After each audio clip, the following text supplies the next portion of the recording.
Column formation, all squadrons full speed ahead. It was Marlin's voice that shouted that swift order in the next instant, and then, even as the gigantic semicircle of the Neptunian fleet was leaping through the void toward us, our 4,000 and odd space flyers, outnumbered almost by 2-to-1 by the cylinders massed ahead, had shifted like lightning from their great V formation to one of a long double column once more, and no sooner had its squadrons taken that new formation than the column slanted slightly to allow the free use of their propulsion rays. They were flashing forward now, like an enormous spear cast toward the curving front of the giant Neptunian fleet. For it was Marlin's intention to meet that outnumbering mass of cylinders by splitting it with a column, as we had done over Saturn to our enemies, and then engaging separately the parts of the disorganized mass. So that now, even as the great half-circle of the Neptunian cylinders whirled through the void to overwhelm us, we had formed that long double column and were dashing straight at them.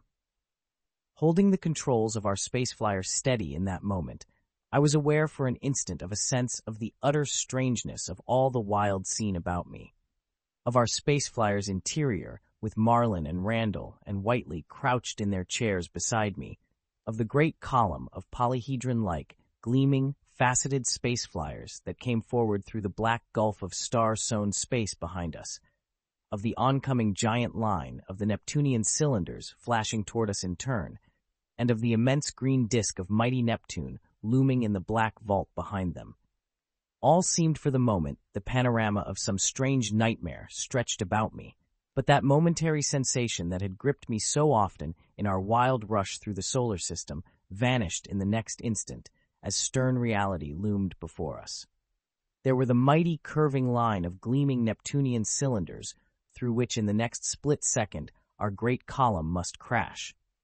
I braced myself mentally for that vast crash that must almost inevitably mean death for the foremost of our space flyers.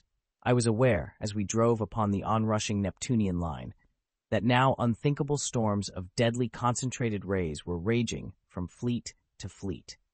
And then suddenly, at the very instant that we thought to crash into their great approaching line, that line opened swiftly before us to allow our great column to rush unharmed through it.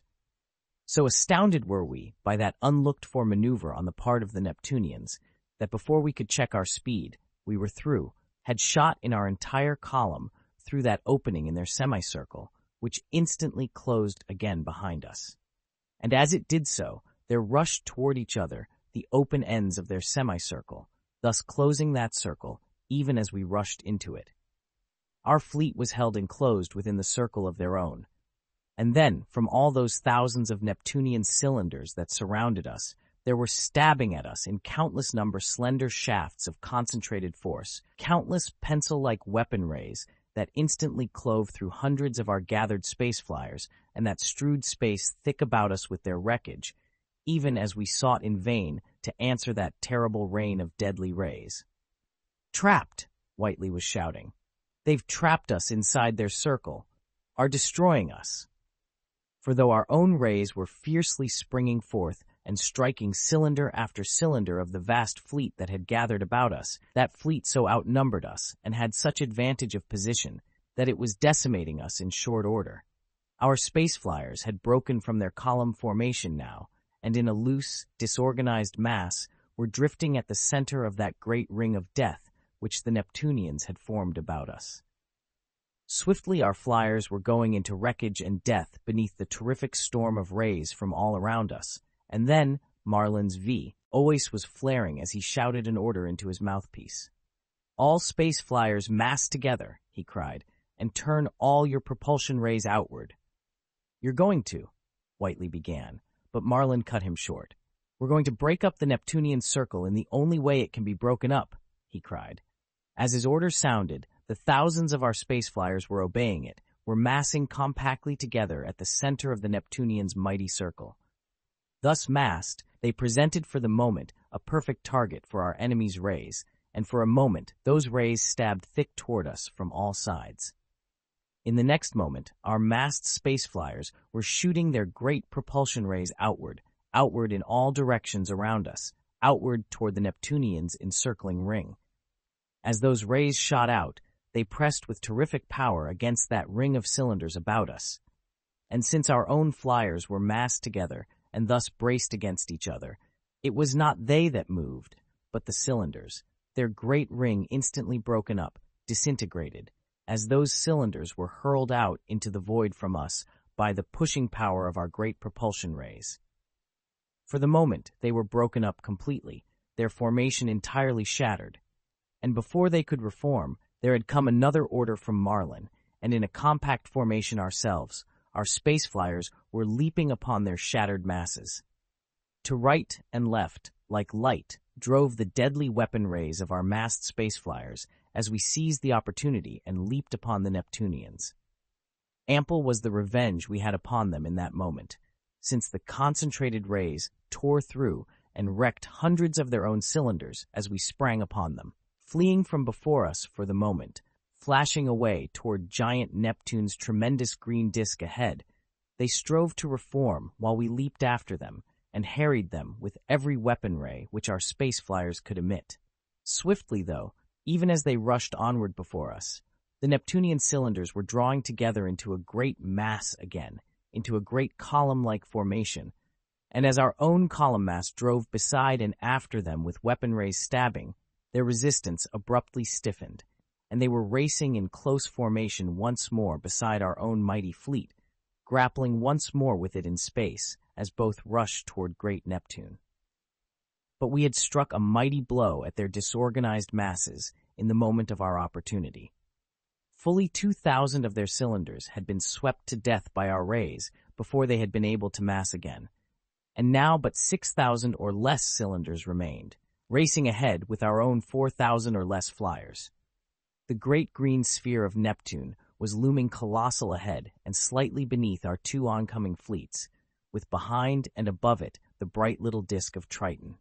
It was toward Triton, even in that wild moment, that all of us were gazing, toward the source of the giant sun ray that we must, somehow, halt. But now the battle around us had become so furious that we could spare no thought to aught else, since the two mighty fleets, stabbing ceaselessly at each other, with their slender rays as they slowed their flashing progress forward, were rushing into the outer reaches of the atmosphere of huge Neptune. Its air was roaring about our whirling space flyers as we shot through it. But as we shot on, we saw that the Neptunian cylinders were going into annihilation swifter, far, than were our flyers. For they had formed and were racing beside us in their half-circle formation, while our own flyers at Marlin's command had leaped forward in a long column that could concentrate all its fire of rays upon the side of the Neptunian formation nearest us. And those slender rays tore lightning-like through flyers here and there across our own column, we saw that their cylinders beneath our fire were being wrecked in scores, in hundreds.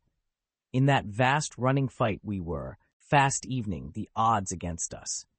Marlin's eyes were gleaming with excitement as we saw the Neptunians thus falling beside us under our concentrated fire of rays, and Randall and Whiteley and I were almost beside ourselves with exultation. Faster were falling the Neptunian cylinders beneath our rain of rays, the rays of their farther cylinders being held from us by their own cylinders in their fatal formation. Already, as we thundered through the mists of mighty Neptune and low over its gleaming surface, we saw that the Neptunian cylinders had been reduced by that deadly fire of ours to hardly more than 3,000, to hardly more than our own fleet of flyers, which had itself lost its hundreds in that vast running battle. As our rays tore into and through their shaken mass, hundreds upon hundreds of their cylinders had been cloven through, had been reduced to whirling wreckage, and we had evened the odds in our raging battle at last. Even as we cried out in triumph, the Neptunians must have seen that to continue in that running fight longer was suicidal for them. They could not change formation during that flight without exposing themselves to worse peril, so in desperation, they did a completely unexpected thing. Their enormous mass of cylinders, battered out of its half-circle formation by our terrific fire of rays, suddenly swerved in toward our own fleet as the two great armadas rushed forward above Neptune, and then that Neptunian fleet of cylinders had crashed obliquely with immense power into our own space flyer fleet. The next instant, it had so merged with it that the two fleets ceased instantly to exist as such, and for the moment became one colossal, swaying, reeling mass of cylinders and space flyers in utter merged confusion, striking and soaring and smashing each other. As that great cylinder armada crashed thus into our own, it had seemed to me that the air all around us was filled in that instant with colliding space flyers and cylinders, and with a hell of slender, pale, and deadly concentrated rays that raged thick in whirling death about us. I saw before us two onrushing cylinders, whirled the flyer up to avoid that imminent collision, and then as they passed beneath us, saw Randall send our rays driving down and cleaving through them, saw them whirl in wreckage into which a battling cylinder and faceted space flyer had crashed themselves in the next instant. I heard Whiteley's shout of alarm in the next split second, instinctively flung the flyer sidewise through the boiling ruck of the battle, just in time to escape a pair of stabbing rays from a cylinder beneath, and then saw those rays stab on up and strike another cylinder and destroy it. And even as I whirled the flyer sidewise, Randall was driving our rays to right and left against other cylinders rushing upon us. The air about us seemed filled in that moment with a single wildly swirling mass of cylinders and space flyers, grappling with each other there in countless individual combats inextricably intermixed, their weapon rays going out in destruction through the craft that whirled upon them, their propulsion rays driving the ships about them crazily to right and left. With inconceivable fury, cylinders and flyers soared and fought and fell above great Neptune's roof, the air filled with falling wreckage, our great battle reaching now an undreamed-of phase of intensity as gleaming cylinders and faceted ball-like space flyers were annihilated alike by hundreds. That giant merged combat of the two fleets had in minutes taken toll of half the force of each, and I wondered dimly, even as I whirled the flyer up and back through the wild, annihilating battle, how either men of Earth or disc-bodied Neptunians could cling to a battle of such suicidal nature. Then suddenly, from Marlin had come a hoarse exclamation, and I saw in that instant all the Neptunian cylinders intermixed with our space flyers rising upward, as though in answer to a single command. "Up!" cried Marlin. "The Neptunians are over us. They're going to—" But before he could finish the sentence, before our space flyers could whirl upward in answer to his command, from the Neptunian cylinders massed above us had shot down upon us innumerable powerful propulsion rays, rays that struck scores, hundreds of our space flyers and drove them down with terrific force to crash against the metal roof of Neptune beneath us. They were repeating the maneuver by which we four had escaped from our pursuers over Neptune weeks before, were driving our flyers down to crashing death in hordes. Instantly, as Marlin shouted into the order mouthpiece, our flyers leaped forward to escape from that death that smote us from above. But as we drove forward in our column formations again, they went on above us, were with their powerful propulsion rays driving us down to death in scores, even as with those rays they prevented us from rising to meet them. We were being quickly destroyed now, and as we saw it, as our column flashed on, with the Neptunian cylinders massing in another column above and driving our flyers down by scores, we saw that not much longer could that unequal battle continue. Then abruptly, Marlin pointed ahead and downward to Neptune's mighty roof beneath us, was crying an order to us and the flyers behind and about us. "That opening," he cried, "down through it, down beneath the roof. It's our one chance to escape them." I caught my breath at that cry of his, for I saw that he was pointing down toward one of the great circular openings in Neptune's roof, openings that were set in it here and there, all being open now as when we had first explored Neptune's mysteries. To flash down beneath the roof through that opening was our one chance of escape from the relentless smiting death above. I saw it too, so the next instant our own flyer and all the long column behind us were diving downward at a dizzying angle toward that great circular opening, and in the next moment, before the Neptunian cylinders above could fathom our purpose, we had passed through that opening and were racing forward beneath the great roof. In an instant, though, the Neptunian cylinders had followed in their long column and were racing after us through the dim Neptunian day above the dead and lifeless surface of the great compartment city that covered all of Neptune. On we flashed, with the Neptunian column some distance behind, numbering now some 500 more in cylinders than our own bare 1,000 space flyers. On until above us, we saw another similar opening in the great roof, and then at Marlin's quick order, our narrow, long column of flyers were slanting up toward it, through it. And then, outside of the great roof once more, Marlin gave a swift order that revealed to me the purpose of his strategy. For at that order, our fleet checked its upward rush and bent its long column lightning-like around to form a great circle, a circle hovering there around and above the great circular opening in the roof through which we had just emerged. And in the next moment, as the Neptunian column flashed up through that opening, likewise in hot pursuit of us, never suspecting us of waiting there for it, from all the flyers of our great circle there had radiated toward them storm on storm of deadly concentrated rays that smote them with blinding shock as their column rushed upward, and that crashed through hundreds of their upflashing cylinders even as they burst up through the opening, before ever they could catch sight of us around them. In those seconds of dazing surprise, there was no chance for them to recoil, and their column of cylinders, as if too astounded for the moment to answer with a single ray, was flashing up from the opening through a hurricane of rays that in that moment was annihilating their cylinders by hundreds. But a scant 300 or 400 cylinders of those that ran upward through that gauntlet of death escaped it, and these whirled for a moment in stunned confusion above us, and then were without formation, racing away from us over Neptune's surface, racing away toward the gleaming disk of Triton. "Beaten," I cried, as our own space flyers whirled up now after the fleeing cylinders. "They're beaten! They're fleeing back to Triton!" "The giant ray!" Whiteley was shouting as we thundered forward. "We've still more than 1,000 flyers left, and if we can get now to that great sun ray—" "Hold steady after them," Marlin cried. "We've fought our way this far, and we've got now to get to that ray and halt it." Now, out over Neptune's surface, out through its mists and outer atmosphere again, the cylinders ahead were roaring at utmost speed, almost leaping in a confused and disorganized mass, the remnants of that mighty fleet that had come out to meet us outside Neptune, toward their moon world of Triton, whose disk gleamed bright ahead. A thrill of pride, even in our wild excitement, shot through me as we thundered on in pursuit of those fleeing cylinders.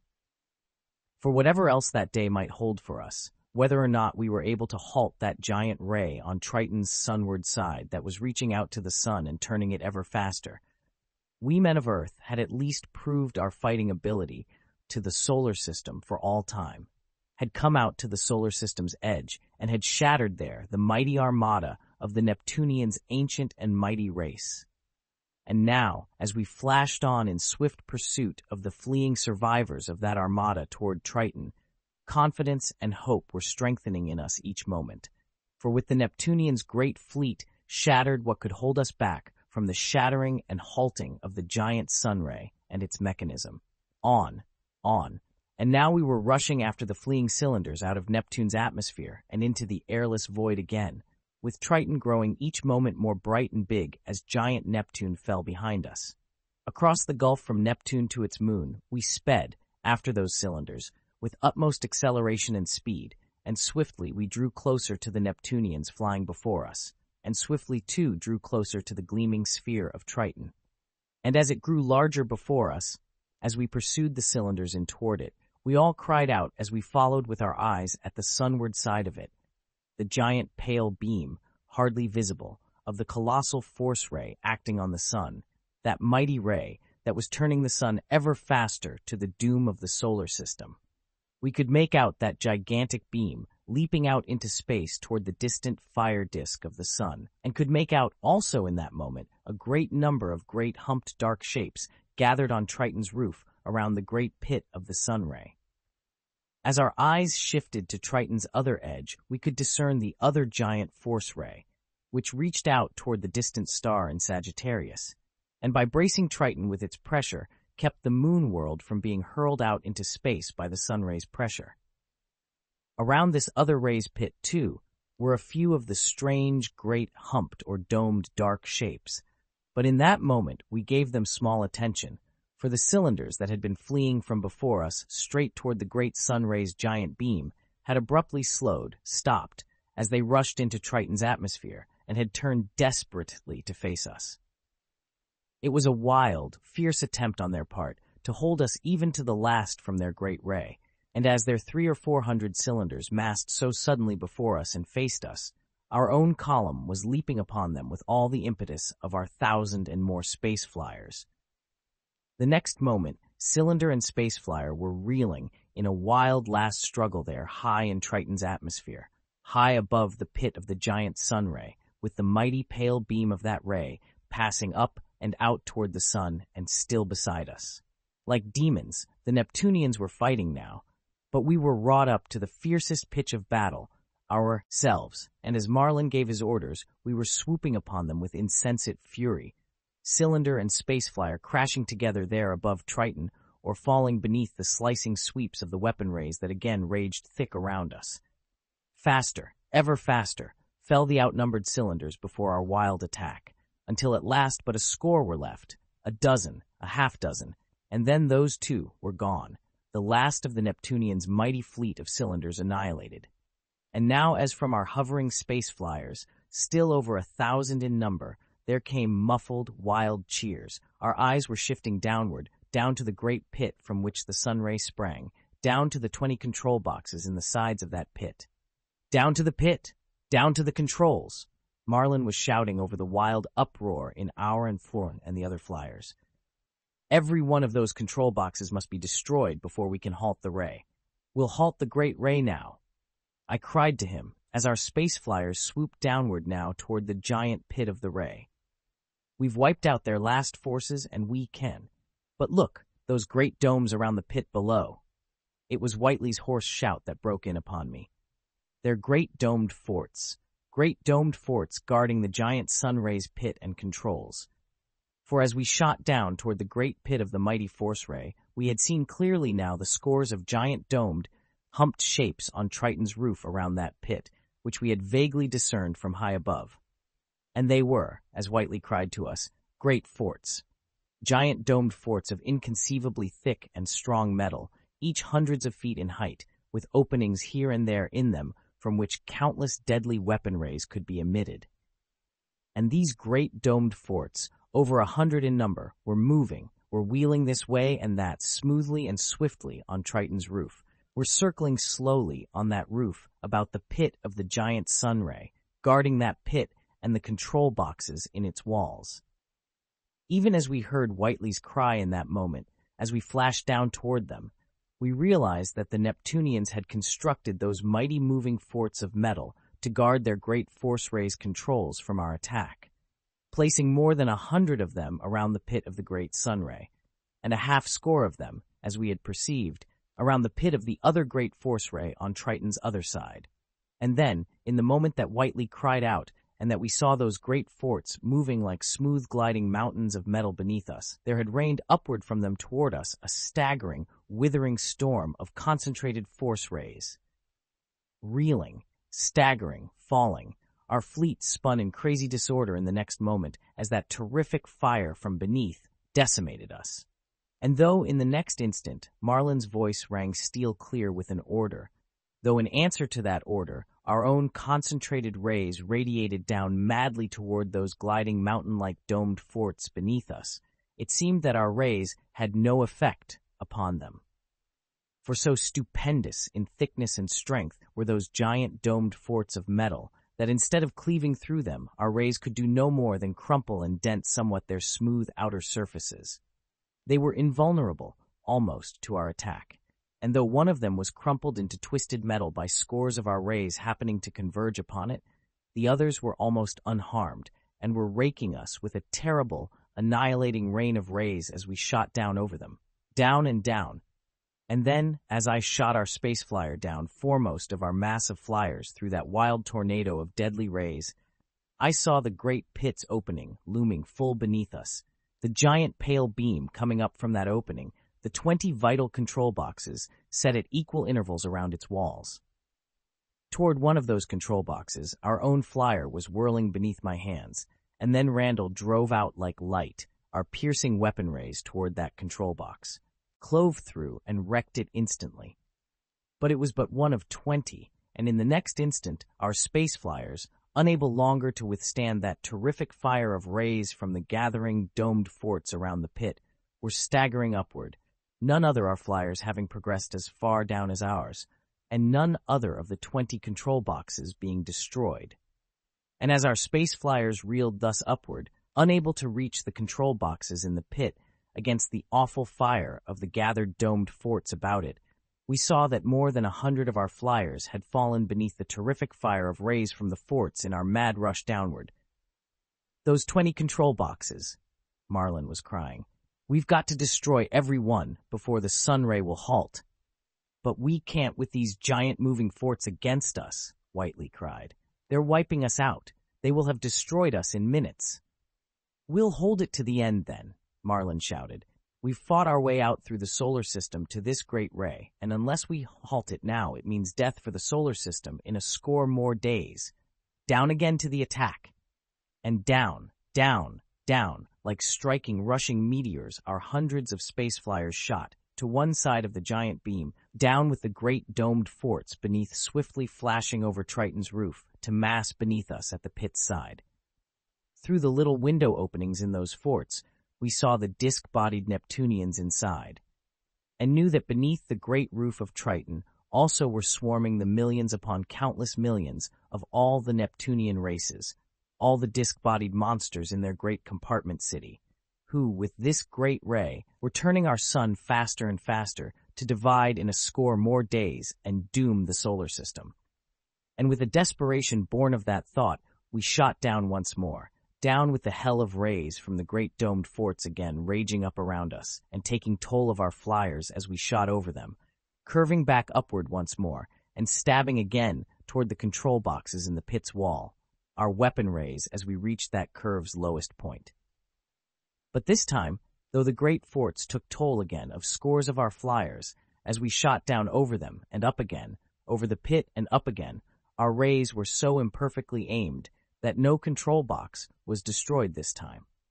Upward we swirled, and then again, with a persistence more insensate than human, were racing downward again in a terrific swoop over the pit of the great ray.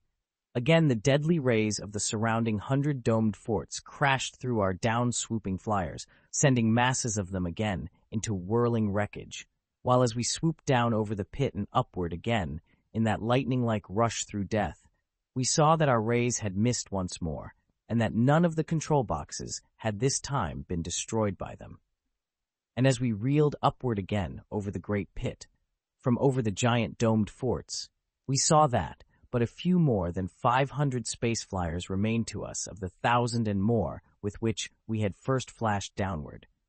In 3 downward swoops only, in 3 lightning-like moments of attack, the giant invulnerable forts beneath had annihilated more than half our force, and we had succeeded in destroying but a single one of the 20 control boxes. "The end," cried Whiteley. "The end of our chance to halt the great sunray. The end of our great fight through the solar system. The end of Earth's and the solar system's last chance." For it was the end. Even as we cried out, thus we knew it, beyond shadow of doubt, as the shattered mass of our remaining space flyers reeled high above Triton's roof, high above the great pit of the ray and the colossal moving domed forts that guarded it. Marlin, Whiteley, Randall, they were swaying in that moment, the knowledge of doom plain upon their faces as upon mine. Another great swoop downward, and those giant, almost invulnerable moving forts would blast us entirely from the air with their storms of rays. All of the 19 remaining controls below must be destroyed to halt the mighty sunray, and before we could destroy even one of them, we would be annihilated. The giant ray beside us would turn the sun on ever faster, turn it on until in a score more days the sun would divide at last into a double star and engulf its planets in its diverging fires, all save Neptune. And as we came thus to the end at last of our superhuman struggle to halt the solar system's doom, there was coming up to us from beneath the great roof of Triton a vast, rolling, muffled shouting of triumphant Neptunians, of all the Neptunian hordes upon Triton, who saw, as we did, that for us the end had come. "But if it's the end, we'll meet it trying," Randall cried. "One more swoop downward. We can die that way at least." But from Marlin, who stood with crimson face and blazing eyes, there came a mad shout. "The end!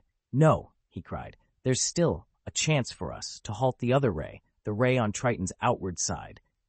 The other ray, the other giant force ray that went from Triton's outward side, its dark side, into the gulf of interstellar space, toward that far star in Sagittarius, the other mighty ray that braced Triton against the great sun ray's pressure, and that kept that sun ray's pressure from hurling Triton out into the great interstellar void. The other ray, and if it were halted, then Triton, I felt my mind reeling as the stupendous meaning of Marlin's mad shout came home to it. The other ray, guarded by only a half score of the giant moving domed forts, instead of the 100 beneath us. And then Marlin's voice was tearing across the throbbing, rushing din to my ears, and instinctively I had obeyed his order, had shot our space flyer forward at immense speed, even as there rushed forward beside us our 500 and more remaining flyers. I whirled it away from the great pit of the giant sun ray and over Triton's roof at lightning speed toward its dark side, toward the other giant ray that reached out into interstellar space from that dark side.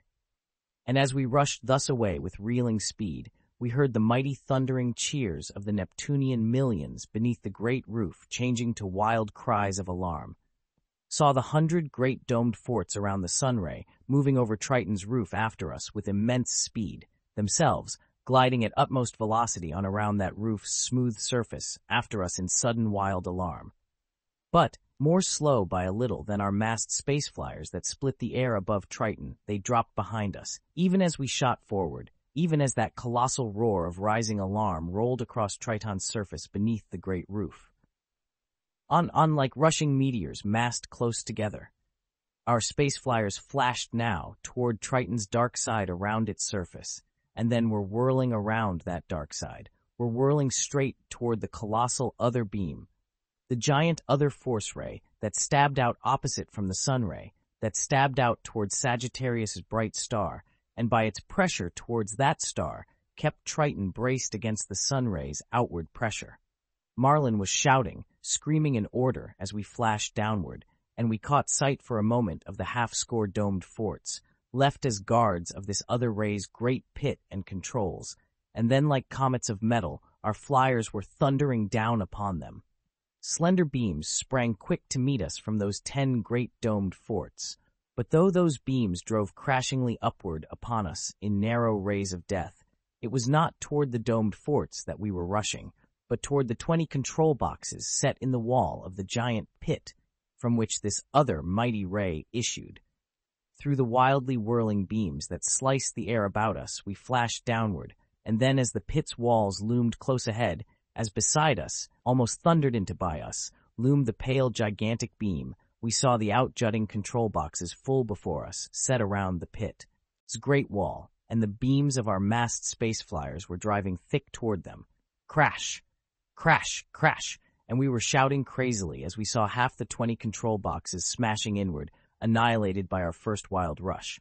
And then as we spun around there in the pit, around the giant beam to annihilate the other control boxes, the rays of the 10 domed forts sweeping insanely about us, Whiteley cried out hoarsely and pointed away across Triton's metal roof surface toward the 100 mighty shapes of the great domed forts rushing to the defense of this other ray, rushing to annihilate us.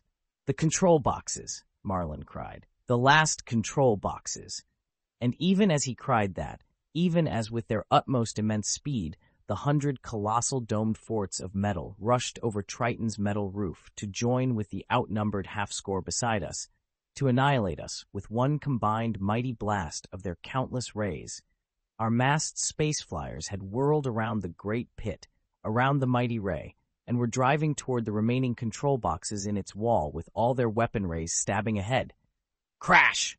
Crash! And those remaining control boxes were crumpling, crashing beneath our rays, with but a single control box in the wall remaining intact in the next instant, a single one that sufficed still to keep the giant ray beside us going upward, outward though. And even as we gathered, whirled to rush upon it also, the colossal rushing domed forts had appeared at the pit's edge around and above us, seeming to pause for a split second before their combined countless rays came down to annihilate us. But in that instant, when the giant domed forts paused above us, Randall had whirled back the ray switches in his hands, and from our space flyer, and from a score more around us, in the same instant, there had flashed toward that last control box a converging score or more of driving rays that instantly had crashed through and had annihilated that last control. And as that last control box of all the giant rays 20 was thus destroyed, there came what seemed a blinding flash of light at the great ray mechanism far in the mighty pit beneath us, and then the giant pale force ray that radiated upward and outward from that mechanism had abruptly snapped out beside us. There was a pause, a silence of a single instant, a pause in which all the universe about us seemed holding its breath, in which our rushing space flyers were whirling up out of the great pit, in which the giant domed forts at the great pit's edge beneath us seemed held in an enchantment of stupefaction. And then, as our massed space flyers whirled thus upward over Triton's surface, as Marlin and Randall and Whiteley stared downward, swaying, we saw the great metal-roofed world of Triton reeling beneath us as though from some colossal shock, saw it rushing outward from beneath us with colossal, unthinkable speed, saw it rushing out with velocity inconceivable away from the sun, away from Neptune, away from the solar system, rushing out into the vast void of interstellar space, hurled into the void with all the countless millions of the Neptunians upon it, hurled into the void out from the solar system never to return. Hurled into the void, we foreknew, even as we watched it whirl away from beneath us by the pressure of its own colossal sunray that continued to emanate from it. For that giant ray which the Neptunians had directed toward the sun had pushed back upon Triton with pressure inconceivable, even as we had known, and it had been only the other ray, radiating out toward Sagittarius's distant star, that had braced Triton thus against the sunray's unthinkable outward pressure. And with our halting of that immense other ray, with our halting of that bracing ray, the moment that saw its connection of bracing force or pressure broken between Triton and that distant star, saw Triton hurled out instantly by the pressure of its own giant sunray against the sun, that awful outward pressure breaking the moon world loose instantly from the hold of great Neptune, its parent planet, from all the solar system, hurling it out from the solar system's edge into the boundless outer void forever. Marlin, Whiteley, Randall, myself, as we reeled there at the window watching, as our space flyers whirled up and outward from Triton, even as it shot outward from beneath us, we saw its gleaming sphere swiftly diminishing as it hurtled out in the great void, saw that it was spinning as it shot outward from the impetus of that gigantic push, that the great sunray issuing from it was whirling with its spinning now. And then as its gleaming sphere shot out into the void away from us, away from great Neptune behind us, away from the solar system's edge, shooting out into the cold and sunless outer void and bearing upon it all the Neptunian hordes to death, Marlin flung out his hand toward its diminishing, gleaming little sphere in the black void before us, was crying out to it as though to the Neptunian millions upon it, as it shot out, never to return. "You of Neptune or we of Earth," he cried. "One had to go to death, to doom. You fought for Neptune and your races as we fought for Earth and the solar system, but Earth and the solar system win.